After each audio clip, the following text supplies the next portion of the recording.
Welcome to Business Innovators Radio, featuring industry influencers and trendsetters sharing proven strategies to help you build a better life right now. Welcome back to the show, everyone. We are delighted today to have as our guest David Ariano, who is the President of Ravinia Plumbing, Sewer, Heating, and Electric, based in Lincolnshire, Illinois. They're a family-owned business which has been operating in the Chicago's North Shore and the surrounding suburbs since 1928. That's right, over 90 years. David is, in fact, the third-generation owner, and since David joined the company back in 1994, he's grown the company from 16 employees to over 76 employees. And as the company's grown, they've acquired other companies, other plumbing companies, HVAC, electrical companies, basically bringing everything in-house to create a very integral and seamless experience for their customers to make it really simple and easy to service everybody that they're working with. What's amazing is that not only has this company a 7-time winner of the Carrier's President's Award, they've received numerous times the Angie Super Service Award. They've been part of the prestigious Best Picks company for over 10 years, and they're also A-plus rated with the Better Business Bureau. What's really amazing is David is a true champion for small businesses and shares his experience and knowledge with younger contractors as 3-time past president of the Plumbing Contractors Association of Northern Illinois, as well as the current president of the Plumbing Council. So, David, we're excited to have you on the show today. Welcome. Thank you. Excellent. Let's just jump right into it. Summer's coming around here pretty soon. We're just about to hit spring here in the Chicagoland area. Tell us about Ravinia Plumbing, Sewer, Heating, and Electric, and how you're helping customers get prepared for summer. So there's a couple things that we can do. Obviously, you got some rain coming up. It rains every spring, so you want to make sure that your primary and backup sump pumps work. Of course, then it's going to start getting warmer into summer, and you want to make sure that your air conditioner has been tuned up and the filters have been changed so that your system is capable of running efficiently, not consuming more electricity than it should over the summer months. That's great advice. Is there things that people should be looking for as they're kind of getting things prepared? And sometimes maybe you turn on the AC for the first time and you hear a funny noise. Are there certain things that you find that might be signs that maybe something needs to be changed or something needs to be worked on an air conditioning unit, or maybe even possibly someone might just need a brand new one? Sure. So, air conditioning units themselves, the average life is probably somewhere around 15 years, assuming it was installed properly and properly maintained, meaning it's been cleaned and serviced annually. So assuming, that's about how long the average unit lasts. So there's several things that you can do to make sure that your air conditioner, is operating properly. A few things that homeowners can do themselves that they don't have to pay a professional for. At the very least, you want to make sure that you don't have any shrubbery or other plants growing too close to the outdoor air conditioning condensing unit. You want all that stuff to be a good 2 feet at least away from the unit so that there's proper airflow around the unit. Also, you want to make sure that that the outside unit's clean. You can clean the coils off with a garden hose. You don't want to use too much pressure. You don't want to scrub the outside coils or anything because if you bend the fins that help exchange the heat, you could damage or destroy the unit.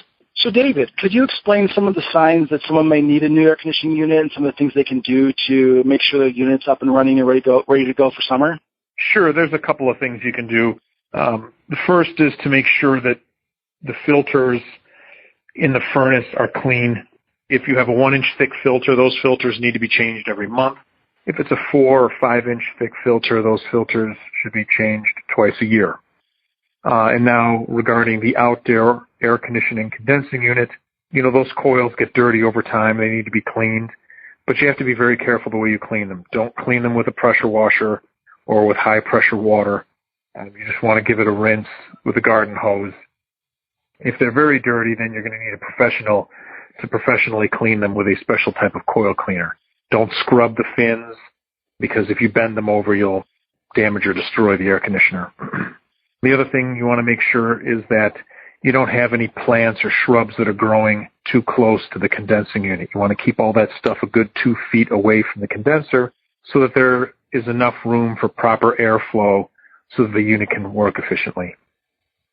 That's great. I didn't realize that those little fins on the outside there are so crucial to not be bent. You just think that, air is just going to flow in and, I'm just going to scrub them or clean them up because they do get filthy over time. So that's pretty amazing. Why is it that those little fins make such a big difference?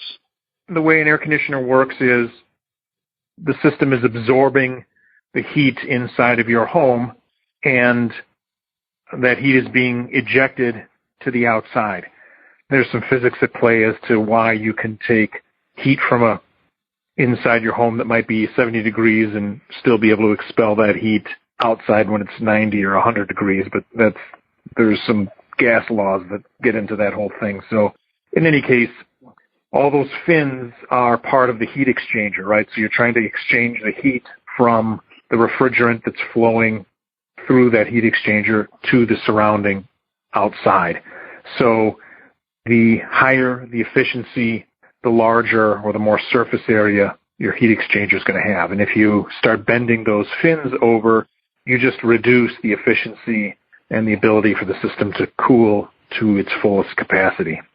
Which then puts more pressure on the condenser, on the motor, and so forth, which will eventually make them burn out faster, is what I'm guessing. Exactly right. The harder you make the system work, the more electricity it consumes, the harder the compressor has to work, and the shorter the overall life of the system.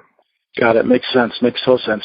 Are there any other signs that people can put it on their radar screen that might tell them that maybe their unit is about to go? They don't want to be stuck in 105-degree weather in Chicago in the middle and have it go out. So are there some other signs that they can look for? There are a number of other signs that we as professionals look for that's going to be pretty hard for a consumer to look for, because there's a couple of components inside the condensing unit that we check. One is the contactor, which is basically a relay switch.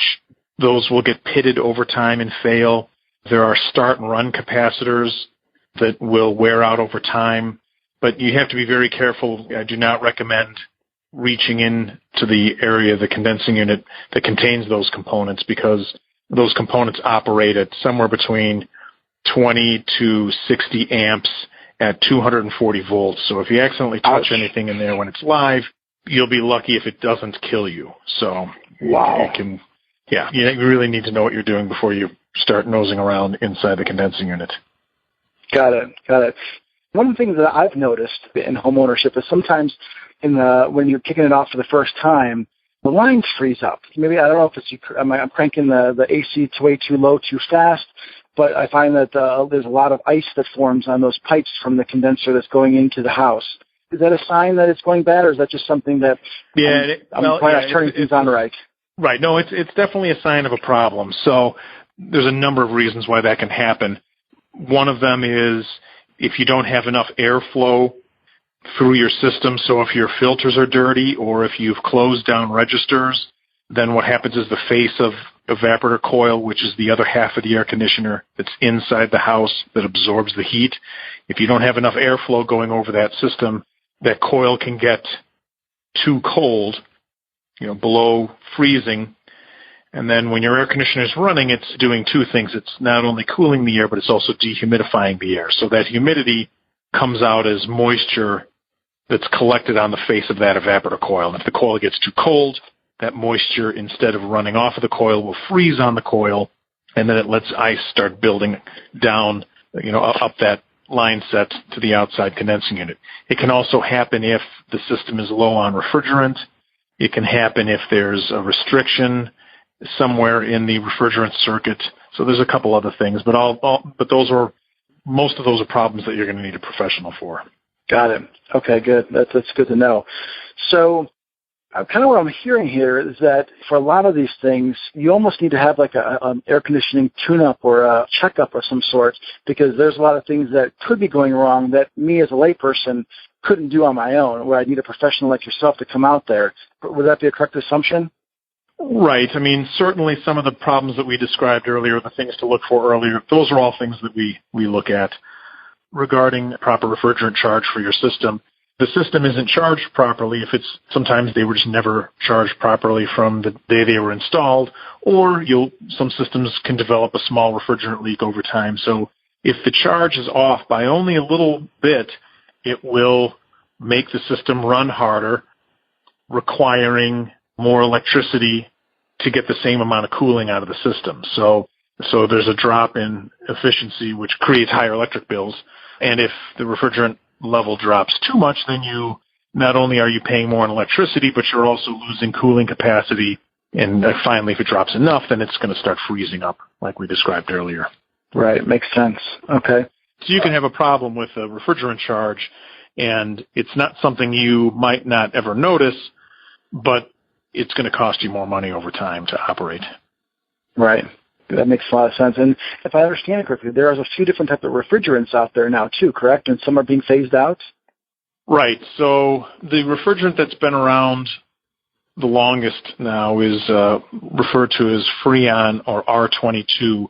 So that refrigerant has been completely phased out. It's still available. We're not allowed to manufacture it anymore.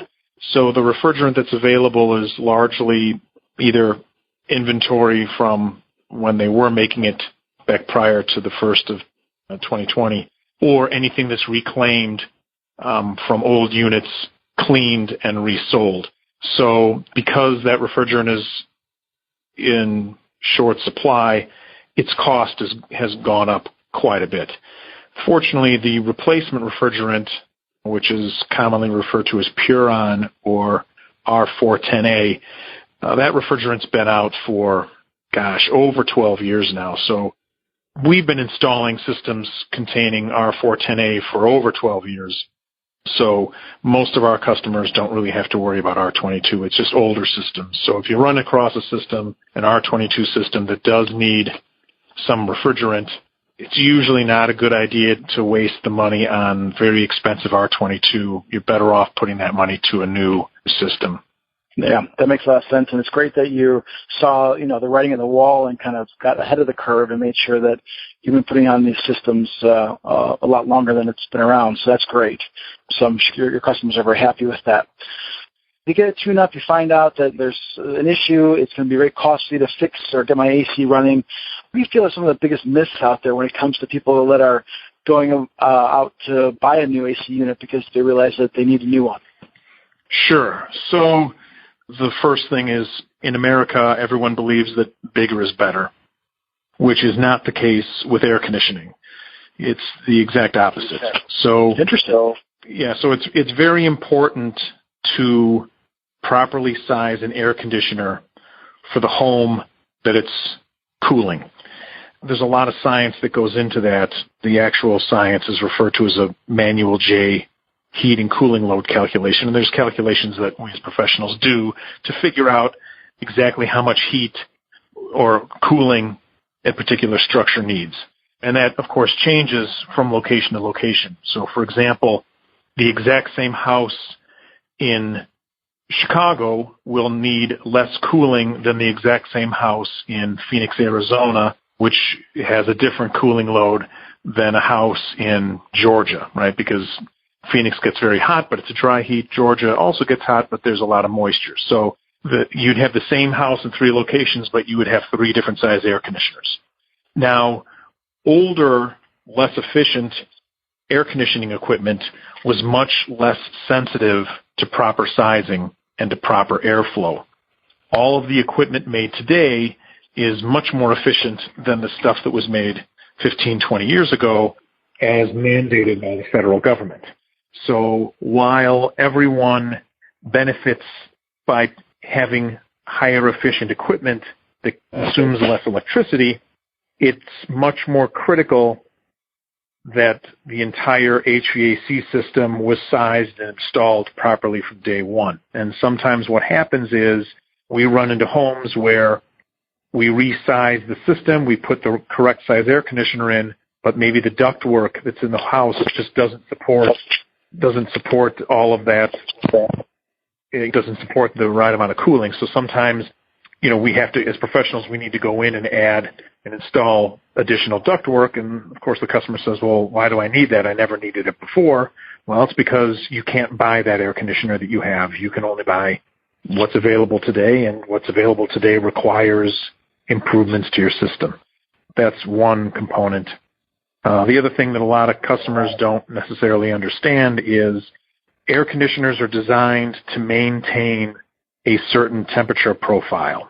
So in the Chicagoland area, we design air conditioners to operate at a maximum of 93 degrees Fahrenheit.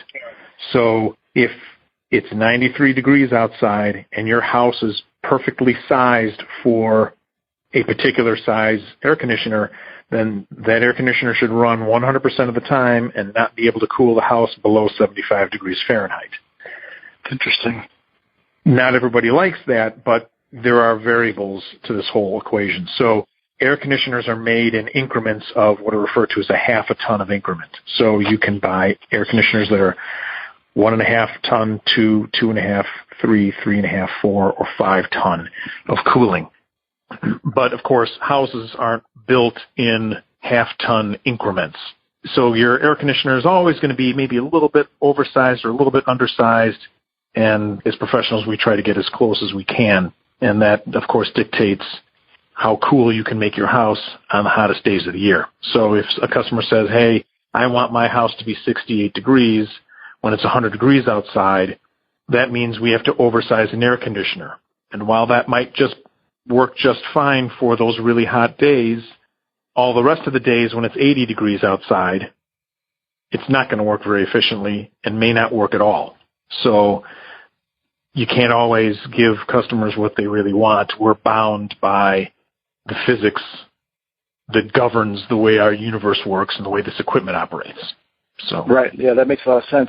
Do you find that, maybe a solution for those customers that really want to have, their bedroom super cool because they want it at 68 degrees no matter how warm it is outside, to get an additional unit? I've seen those things where it's almost like a little box that's on the top of the ceiling, and it doesn't go through the ductwork. It's just its own standalone unit kind of thing. Do you find that that's a viable solution for special situations like that? There are a couple things that can be done. So some systems can be zoned where you have your existing set of ductwork and then you can install different kind of zoning dampers so it forces all the heating or cooling into certain rooms.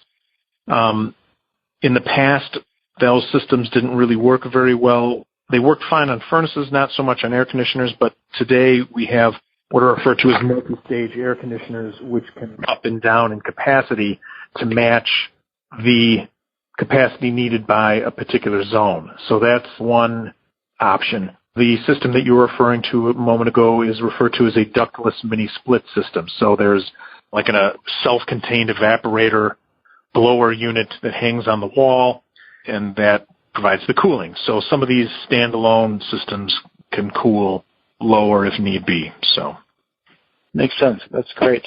Are there any other common misconceptions that, maybe some of the Chicagoland homeowners have about either realizing they need a new AC unit or what they are experiencing when they are going about getting and buying a new one? That's pretty much it for, I've described a couple of big things. Obviously the final component is there's a lot that goes into the sizing and installation, the proper installation of HVAC or heating, ventilation, and air conditioning equipment. It's not like buying a toaster or a stereo. If you want to buy a television, it doesn't really matter where you buy the television set from. As long as you can plug it into the wall and screw the cable connection into it, voila, you've successfully installed a television. Right. But when you're installing a furnace and an air conditioner, you've got 3 different voltage lines. You've got control wiring. You've got 120-volt power wiring, and you've got 240-volt power wiring. You've got some additional control wiring. You've got gas piping and exhaust vent piping for your furnace. There's all the sheet metal work.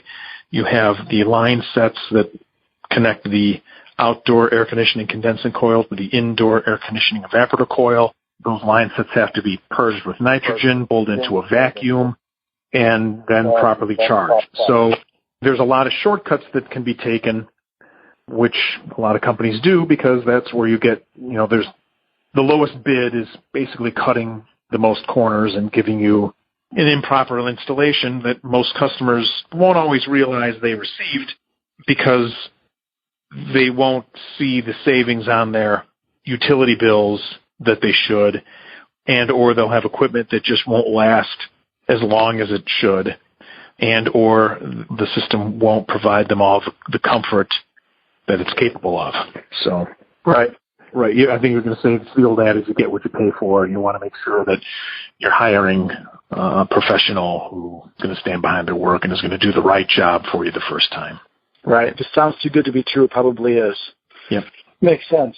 So can you share some examples of how your Ravinia's come in and gone in and really helped one of your customers reconfigure, you got there and they realized that AC unit is on the fritz and maybe it was too big and you helped them resize it or vice versa?